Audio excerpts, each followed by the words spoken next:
Buenos días, mi nombre es Andrés Felipe Yanquén Niño. A continuación voy a presentar lo que es el funcionamiento del laboratorio de digitales correspondiente al control de un servomotor por medio de una señal PWM. Como podemos observar, tenemos el motor en 0 grados y vamos a colocar el motor en 90 grados, como lo podemos observar. A continuación lo vamos a observar más detalladamente. Tenemos el motor en 0 grados y vamos a hacer el movimiento de 0 a 90 grados. Como lo podemos observar, tenemos 90 grados aproximadamente y vamos a tomar un valor aleatorio que va a ser el valor de 45. El valor del 45 en binario, del menos significativo al más significativo, consiste en los números de 1, 0, 1, 1, 0, 1. Tenemos aproximadamente los 45 grados que estamos ingresando por medio de los pulsadores de la FPGA. Vamos a mirar lo que es el funcionamiento de la señal PWM en el osciloscopio. Actualmente tenemos el servomotor en la posición 0. Vamos a observar que el ancho de pulso de la señal es de aproximadamente 0,64 milisegundos o 640 milisegundos. Vamos ahora a ingresar los 90 grados del motor. Tenemos el motor en 90 grados y ahora el ancho de pulso de la señal varió a un valor total de 1.52 milisegundos. Estos datos fueron hallados teórico primeramente, y dado al error que presentaba el motor en los movimientos, se halló unos cálculos prácticos que se mostrarán a continuación. Bueno, a continuación voy a mostrar cómo se obtuvieron los datos teóricos. Lo primero que obtuvimos fue el rango teórico, que está dado por los valores dados en la datasheet.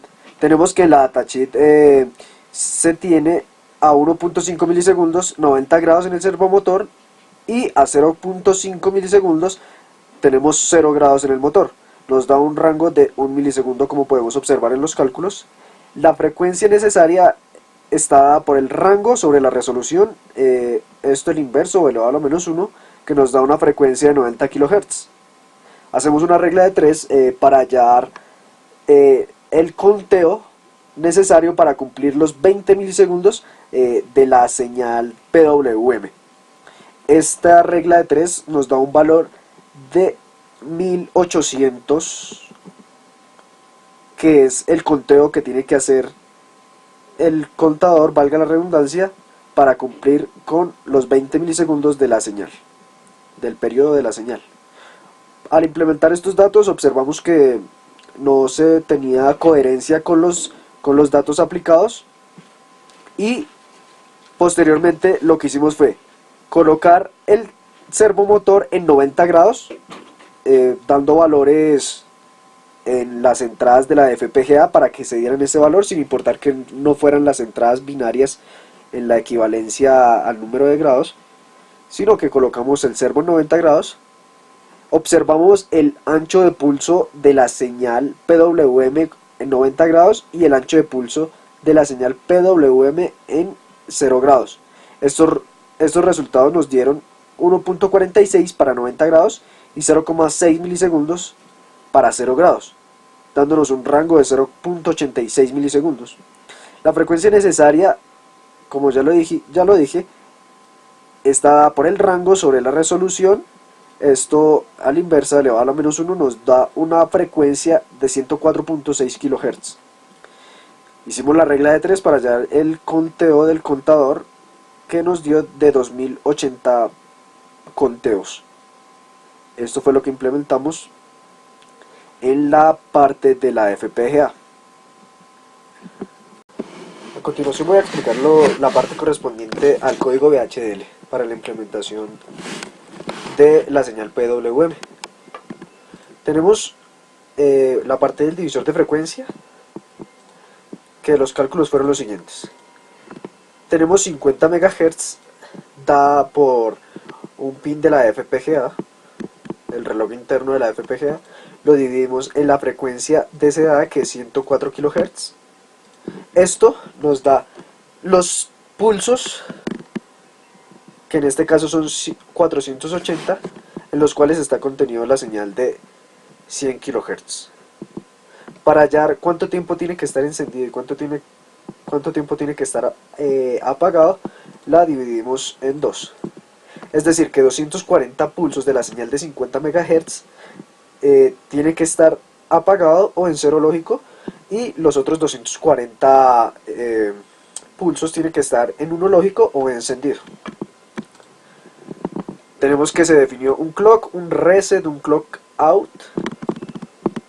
El clock está definido la señal de 50 megas, el clock out ya es la señal de 104 kHz. Se define una señal temporal, un contador. La señal temporal pues temporalmente almacena la señal clock out para que en esta línea de código la señal temporal se la asigne al reloj de salida.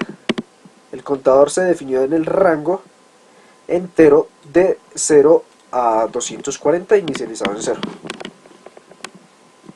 Cuando el contador llega a 240 pulsos, la señal temporal se invierte, lo cual sería en ese punto de 240 la mitad de la señal de 104 kHz. Por eso se invierte la señal para que genere el pulso positivo o negativo, bien sea el siguiente.